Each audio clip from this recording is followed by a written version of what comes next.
Well, we all know the bad parts of the pandemic, but it is important to remember the bright spots as well, specifically the outpouring of gratitude for our community and people in our community. We've got Tom Shannon. He is a vice chairman of the Building for God Community Foundation, and he is joined by Nick Liberatore. He is the owner of Lib's Grill. Thank you two for joining us. Always great to be here, Elsa. Thank you. I'm happy to have you here. Tom, last we talked to you, it was way back in April when you were just launching the Feed the Front Lines initiative. And that was a way to thank our medical staff and frontline responders in the middle of this pandemic. Why was that effort so meaningful for you and the people who participated in it? Well, thanks, Elsa. And, April seems like so long ago, right? So when we were organizing and about to launch the Feed the Frontlines program, it was really meant to be a gap solution for the time needed for medical centers to gear up, literally, for the virus. And it was also meant to be a shot in the arm for the restaurants who were also deeply affected by the oncoming pandemic. And so what we did was we had no idea that in December we would still be talking about the need. And in fact, the need is greater than ever. So along with our restaurateurs and the foundation, we have determined that we are going to continue this Feed the Frontlines program for the indefinite future, because the one thing we've learned during this tumultuous year is that, the people who wake up every day and either put on scrubs or put on the uniforms and go out and keep us safe and healthy really deserve our appreciation and gratitude no matter what the circumstance. Absolutely. And just having that hot meal delivered that's good and that will give them not just the nourishment, but that warmth to keep going, because these hours are long. Two of my best friends are actually ER doctors.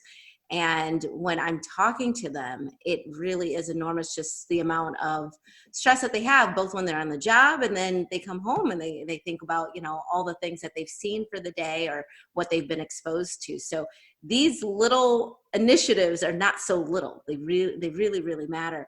And talk about what you've accomplished so far. How many meals have you provided? Locations have you been? I mean, it really expanded very, very quickly.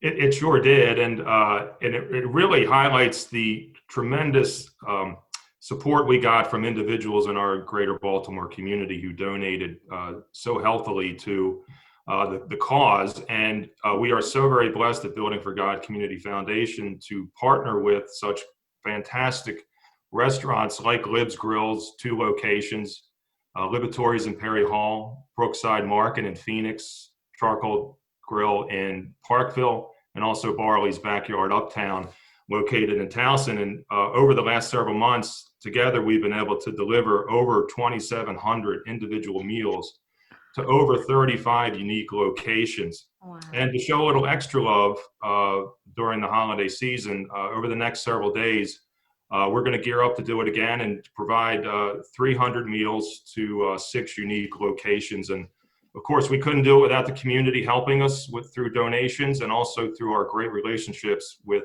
restaurateurs like Nick and Lib's Grill. Exactly. And that leads me right up to you, Nick. You have been involved with this since the very beginning. Why did you guys want to get involved, and what has that effort meant for you personally?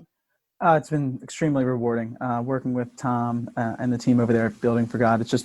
It's something that, like you said, is a shot in the arm, which we needed during that time. And it's something that it's an opportunity that we do to give back to those frontline workers, medical fields, fire stations, police officers.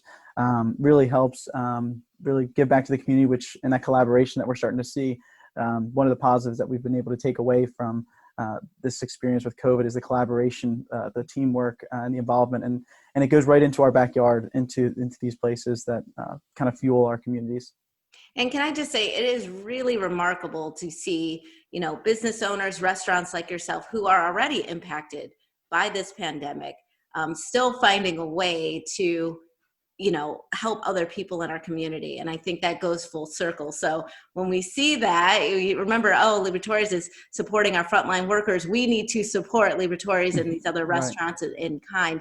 It really has been remarkable, this pandemic, just to see all of this come full circle in the best of ways, because we definitely need that. Tom, you did mention that this is going to continue, and of course you're going to need that support. So how can our viewers support the Building for God Foundation? 100% of all donations that Building for God Community Foundation receives for the program goes directly to the participating restaurants, who then turn them into restaurant quality meals that get delivered to our frontline heroes that go to work every day to protect us. So if possible, if you can afford it, please go on to buildingforgod.org/feedthefrontlines and donate whatever you're able to.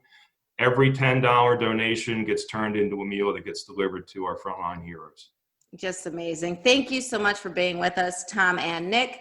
And we'll be right back with more Midday Maryland right after this. Stay tuned.